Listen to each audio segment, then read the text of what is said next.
이 시간 우리에게 주신 하나님의 말씀은 창세기 28장 10절에서부터 22절입니다. 창세기 28장 10절에서부터 22절까지의 말씀입니다. 한 목소리로 같이 봉독하시겠습니다. 야곱이 브엘세바에서 떠나 하란으로 향하여 가더니 한 곳에 이르러는 해가 진지라. 거기서 유숙하려고 그곳에 한 돌을 가져다가 베개로 삼고 거기 누워 자더니 꿈에 본즉 사닥다리가 땅 위에 서 있는데 그 꼭대기가 하늘에 닿았고 또 본즉 하나님의 사자들이 그 위에서 오르락 내리락 하고 또 본즉 여호와께서 그 위에 서서 이르시되 나는 여호와니 너의 조부 아브라함의 하나님이요 이삭의 하나님이라. 내가 누워있는 땅을 내가 너와 내 자손에게 주리니 내 자손이 땅의 티끌같이 되어 내가 서쪽과 동쪽과 북쪽과 남쪽으로 퍼져나갈지며 땅의 모든 족속이 너와 내 자손으로 말미암아 복을 받으리라. 내가 너와 함께 있어 내가 어디로 가든지 너를 지키며 너를 이끌어 이 땅으로 돌아오게 할지라. 내가 내게 허락한 것을 다 이루기까지 너를 떠나지 아니하리라 하신지라. 야곱이 잠이 깨어 이르되 여호와께서 과연 여기 계시거늘 내가 알지 못하였도다. 이에 두려워하여 이르되 두렵도다. 이곳이여 이것은 다름 아닌 하나님의 집이여 이는 하늘의 문이로다 하고 야곱이 아침에 일찍이 일어나 베개로 삼았던 돌을 가져다가 기둥으로 세우고 그 위에 기름을 붓고 그 이름을 베델이라 하였더라. 이 성의 옛 이름은 루스더라. 야곱이 서원하여 이르되 하나님이 나와 함께 계셔서 내가 가는 이 길에서 나를 지키시고 먹을 떡과 입을 옷을 주시어 내가 평안히 아버지 집으로 돌아오게 하시오면 여호와께서 나의 하나님이 되실 것이요 내가 기둥으로 세운 이 돌이 하나님의 집이 될 것이요 하나님께서 내게 주신 모든 것에서 10분의 1을 내가 반드시 하나님께 드리겠나이다 하였더라. 아멘. 이 말씀은 살아계신 하나님의 말씀입니다. 오늘 이 본문은 우리 기독교인들이 매우 많이 잘 아는 내용입니다. 야곱이 팥죽으로 형 에서의 장자권을 받고 또 속여서 아버지께 축복을 받고 그런데 에서가 화가 나가지고 형님이 화가 나가지고 죽이려고 한다니까 도망가는 이제 차원입니다. 그때 도망가는 길에 베델에서 이렇게 자고 있는데 환상 중에 천사가 하늘에서 사닥다리로 내려오고 그때 하나님이 말씀하신 그 장면을 보고 야곱이 비석을 세워서 하나님의 집이다. 이렇게 하나님의 임재하심을 이해하게 하는 부분이 이 부분입니다.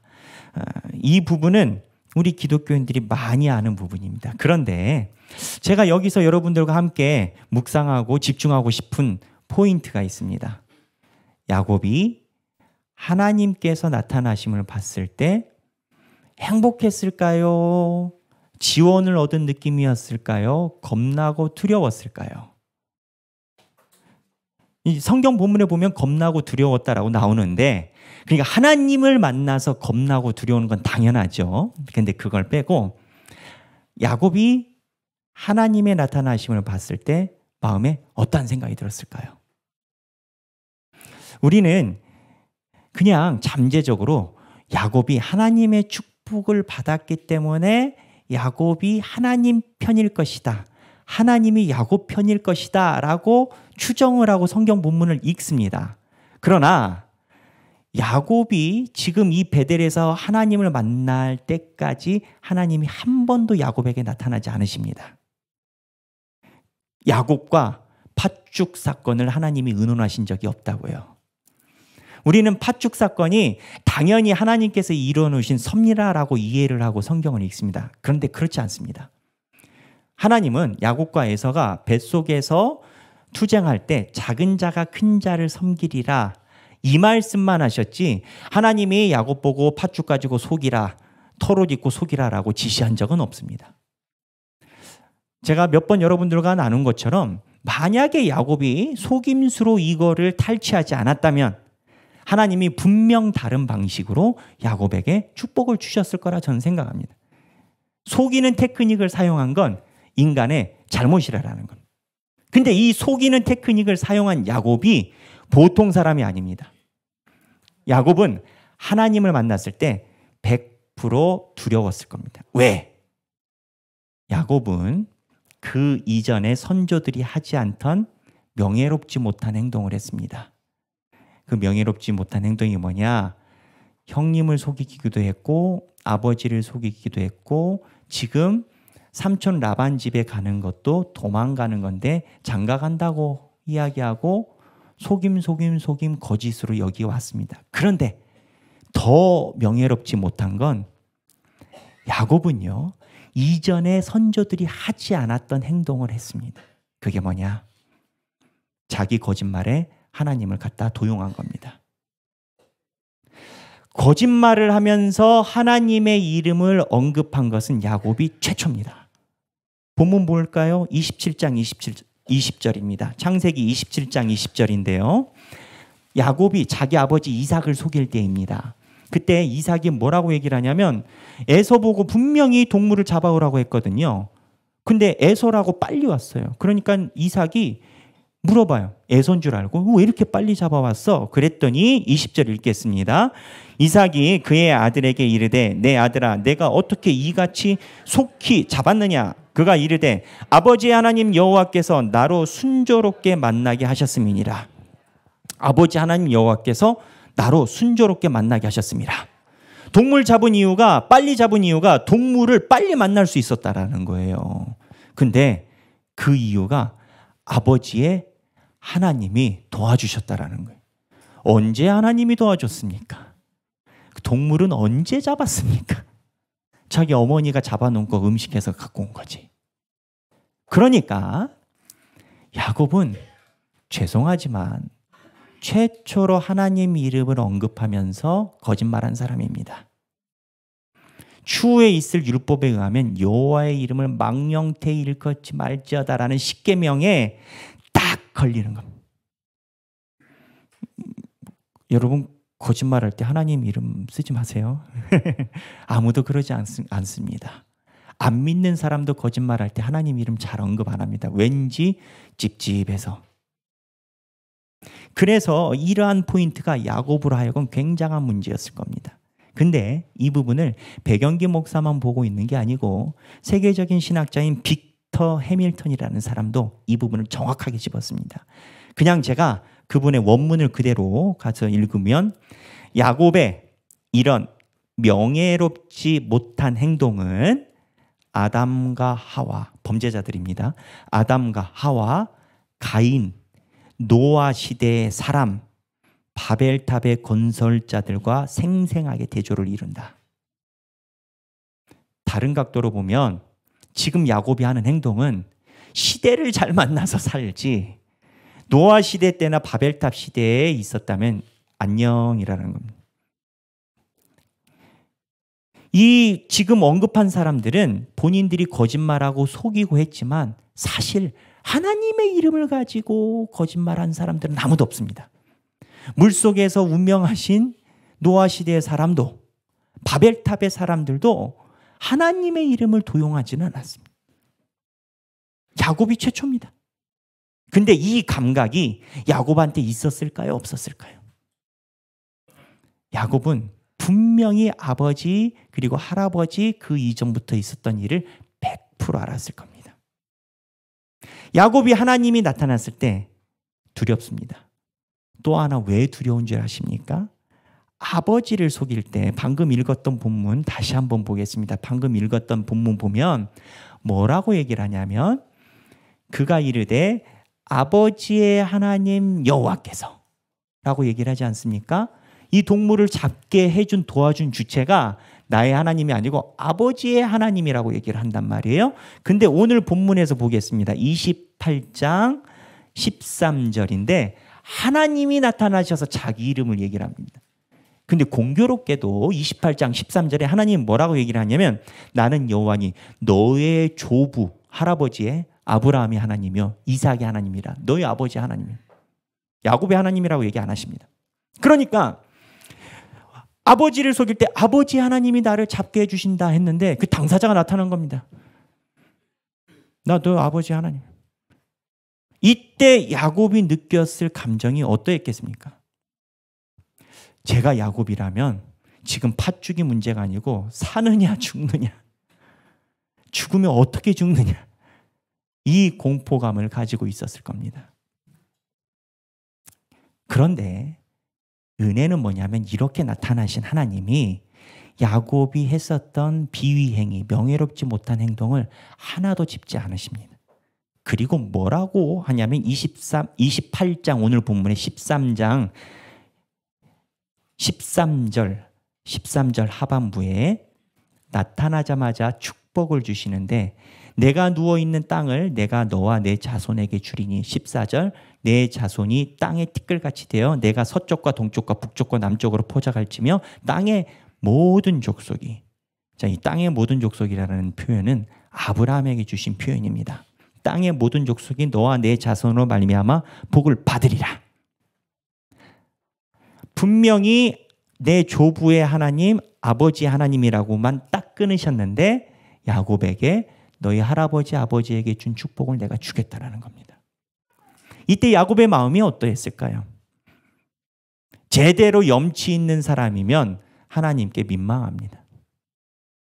나는 하나님을 이렇게 해본 적이 없는데. 이 하나님과의 만남을 통해서 야곱이 하나님께 비석을 세우고 11조를 드립니다. 그런데 이러한 과정이 우리랑 멀지 않습니다. 우리가 하나님 앞에 은혜를 받고 무언가 하나님의 축복을 받을 때 사실은 야곱이 가지고 있는 민망함이 우리도 똑같이 있습니다. 야곱이 이렇게 이야기해서 하나님께 드렸던 이 11조의 순간, 이 순간이 창세기에서 희한하게 다가옵니다. 저도 묵상을 하면서 알았습니다. 창세기에 11조에 관련된 직접적인 언급이 딱 두 번 나옵니다. 하나는 누구? 아브라함, 멜기세덱 만날 때, 두 번째 야곱 사건입니다. 지금 이 야곱 사건에서 보여주는 게 있습니다. 복받을 자격이 안 되는데 하나님이 복을 주시더라 이건 겁니다. 근데 아브라함 사건도 잘 보면 그래요. 아브라함이 왜 11조를 드리게 됐습니까? 자기 조카 롯이 동네 전쟁에 나가지고 사로잡혀갔어요. 근데 롯은 하나님의 약속의 땅이 아니라 본인이 가인이 지은 것으로 추정되는 이방 사람들의 좋은 땅, 도시인 소돔에 가서 롯이 살기 시작했어요. 하나님의 약속에서 롯이 간 거예요. 간 건데 잡혀가니까 아브라함이 군대를 일으킵니다. 성경 본문에 의하면 318명 군대를 일으켜가지고 가서 롯을 구해오죠. 그런데 그 본문이 나타날 때 하나님께 한 번도 안 여쭤봅니다. 성경의 역사로 놓고 보면 성스러운 전쟁이 됐든 뭐가 됐든 첫 전쟁을 하나님의 백성들을 일으켜서 전쟁을 일으킨 게 아브라함인데 그 전쟁 때 아브라함이 하나님께 여쭤보지 않고 본인이 단행을 합니다. 근데 하나님의 은혜로 승전을 하죠. 전쟁이 어떤 겁니까? 아브라함이 318명 데리고 가가지고 전쟁할 때 가위바위보 해서 데려왔겠습니까? 전쟁은 살수입니다. 죽든지 죽이든지. 아브라함이 하나님께 물어보지 않고 이 군대를 일으킨 게 심각한 문제입니다. 왜 문제냐? 하나님이 아브라함에게 하신 약속과 선포가 있었습니다. 땅의 모든 족속이 너로 말미암아 복을 얻을 것이라. 이게 하나님이 아브라함에게 주신 소명이자 사명인 겁니다. 근데 다른 족속이 복을 얻는 것이 아니라 살수를 아브라함이 펼친 겁니다. 아브라함이 이렇게 살수를 펼치고 승전에서 돌아오는 길목에 누구를 만납니까? 멜기세덱을 만납니다. 하나님의 거룩한 제사장. 아브라함이 멜기세덱을 만났을 때 기분이 어떠했을까요? 승전에서 기뻤다? 저는 그러지 않았을 것 같습니다. 내가 믿음의 약속의 사람인데 군대를 일으킬 때도 하나님의 허락을 받지도 않고 사람을 죽이고 돌아오는데 멜기세덱이 나타난 겁니다. 근데 그 멜기세덱이 성경 본문에 의하면 만나자마자 묻지도 않고 하나님의 축복을 아브라함에게 선포를 합니다. 그때 멜기세덱 마음이 아브라함의 마음이 어떠했겠습니까? 염치 없는 걸 넘어서 많은 만감이 교차했을 겁니다. 그 아브라함이 교차했었던 그 감정이 야곱에게도 동일하게 지금 있는 겁니다. 그때 하나님께 드린 봉헌물이 11조였습니다. 어떻게 보면 성경에 이야기하는 하나님께 대한 봉헌물은 하나님이 내게 주신 축복에서 나온 것이 아니라 어쩌면 하나님이 안 계셨으면 하는 현장에, 하나님이 눈을 감고 계셨으면 하는 그 현장에 죄송하게도 하나님이 함께 계셨음에 대한 사죄와 회개의 예물이 11조였다는 겁니다. 우리 기독교인들도 하나님이 안 계셨으면 하는 현장이 사실은 더 많습니다. 제가 성도들과 이렇게 교제하다 보면 가끔 그런 걸 느낄 때가 있습니다. 우리가 아직 부족하구나. 월요일부터 토요일까지는 열심히 세상에서 패턴대로 살다가 주일날 와서 보이는 모습이 성도일 수도 있겠다. 내가 교회에서는 하나님을 나라를 위해서 봉사하고 헌신하지만 오랜만에 친구들과 한번 딱 술잔 꺾는 거에 대한 전혀 어려움과 내 직분이 있음에도 불구하고 교인들을 안 만나고 행동하는 모습들, 부끄럽지만 냉장고를 열면 목사님이 보시면 안 되는 것들.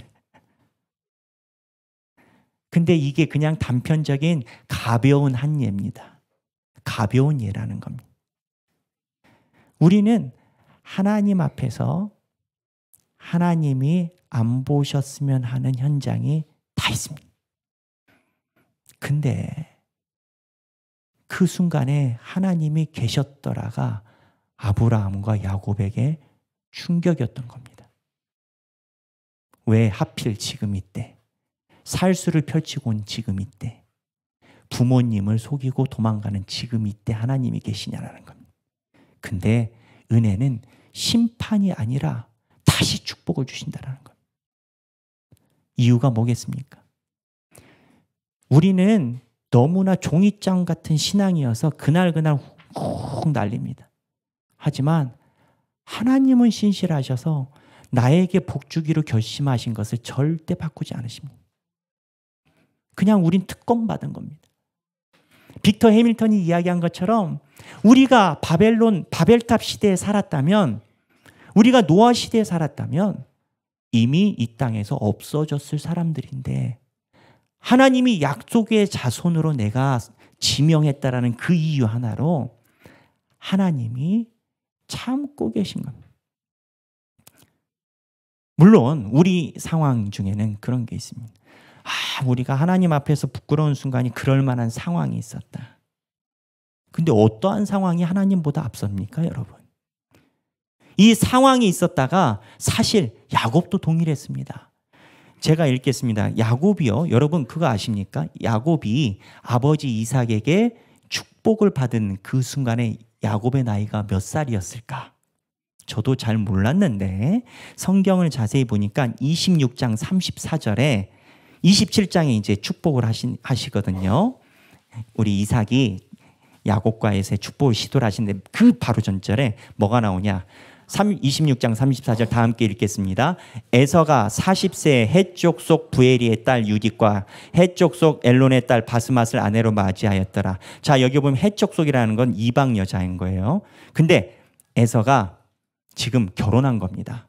이방 여자라. 몇 살이에요? 40세. 자, 그러면 그 다음에 야곱과 에서가 축복을 받는데 퀴즈. 야곱의 나이는 최소 몇 세일까요?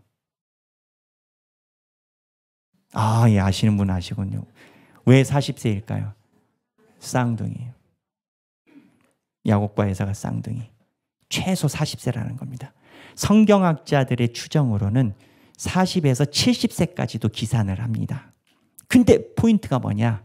70세가 됐을 때 40세가 되든 70세가 되든 나이가 제법 있는 건데 그때 에서는 와이프가 있고 야곱은 노총각입니다.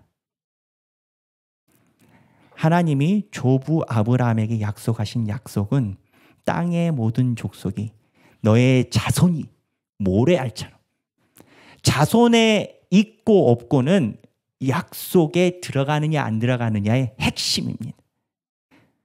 야곱이 아마 속으로 그랬을 겁니다. 야곱이 왜 이렇게 속였을까? 나름대로 상황과 이유가 있습니다. 이렇게 속이지 않고는 자기는 결혼도 안 했고요. 결혼할 기미도 없고요. 근데 축복은 받고 싶고 하나님 그럴 것 같으면 나는 왜 와이프 안 주셨어요? 핑계 없는 무덤 없다라는 겁니다. 야곱이 이런 속임의 인생을 살게 된 배경은 야곱이 선천적으로 악해서라기보다는 본인의 상황이 가만히 봤더니 이방 여자라도 결혼한 형님이 언약에 더 가까워 보이더라 이건 겁니다. 근데 이 이야기를 하는 이유가 있습니다. 하나님 앞에서 하나님 앞에 명예롭지 못한 행동을 하는 우리도 이유가 다 있어요. 하나님의 교회를 섬기지 못하는 것, 하나님의 교회에 예배드리러 가지 못하는 것, 하나님의 주일을 성스럽게 보내지 못하는 것, 주중에 하나님의 교회를 위해서 살지 못했던 것, 내가 목사님께 얘기 굳이 안 해도 되니까 안 해도 되고 그냥 살지만 사실 우리 안에 이유가 있어요. 야곱의 명예롭지 못한 행동이 우리의 명예롭지 못한 행동과 같더라. 근데 하나님은 우리가 명예롭지 못한 그때 그 순간에 나타나십니다.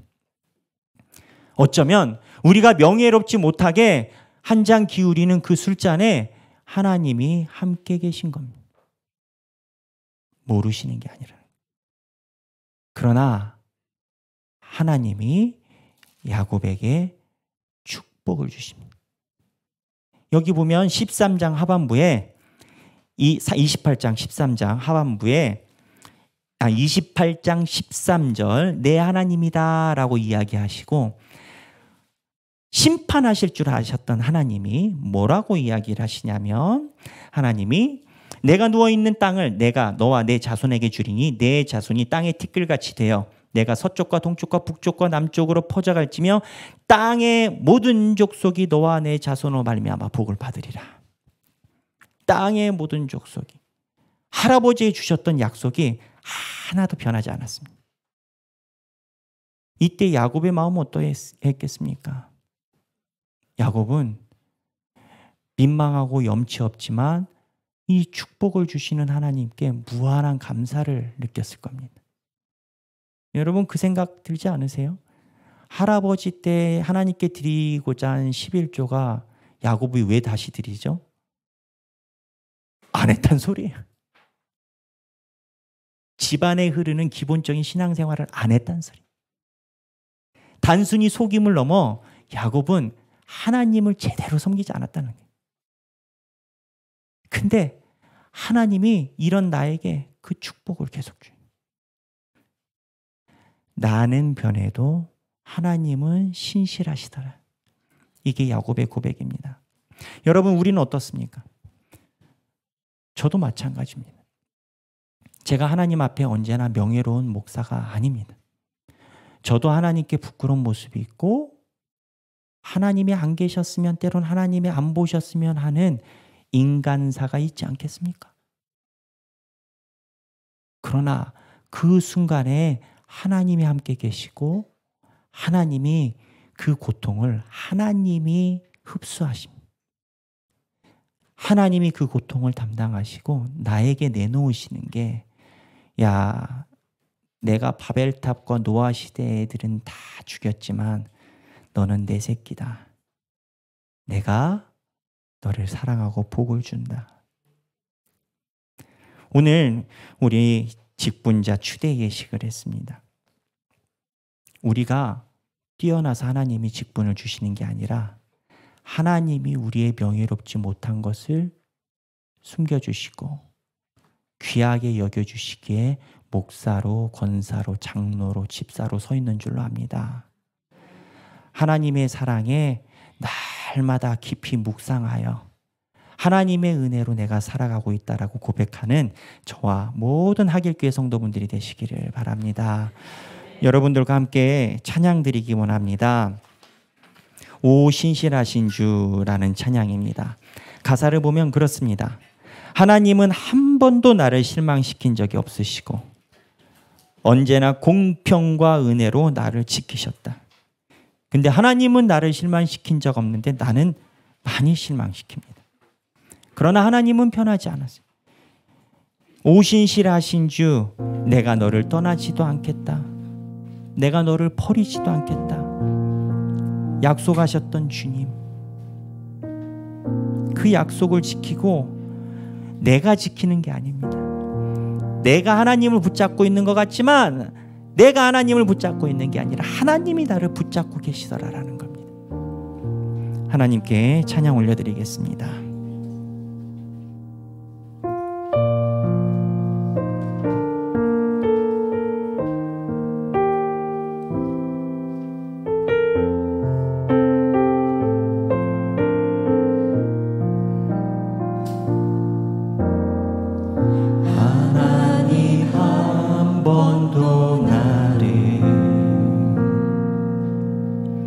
실망시킨 적 없으시고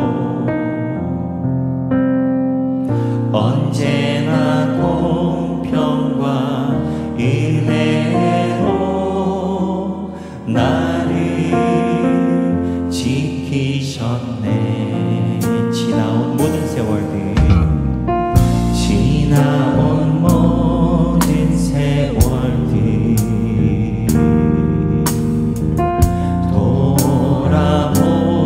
돌아보아도 그 어느 것 하나 주의 손길, 그 어느 것 하나 주의 안 미친 것 하나 없네. 안 미친 것 하나 없네. 오 신실하신 주, 오 신실하신 주, 오 신실하신 주, 내 너를 떠나지도 않으리라. 내 너를 버리지도 않으리라. 약속하셨던 주님,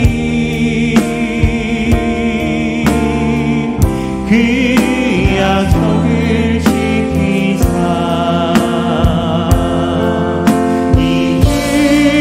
이후로도 영원토록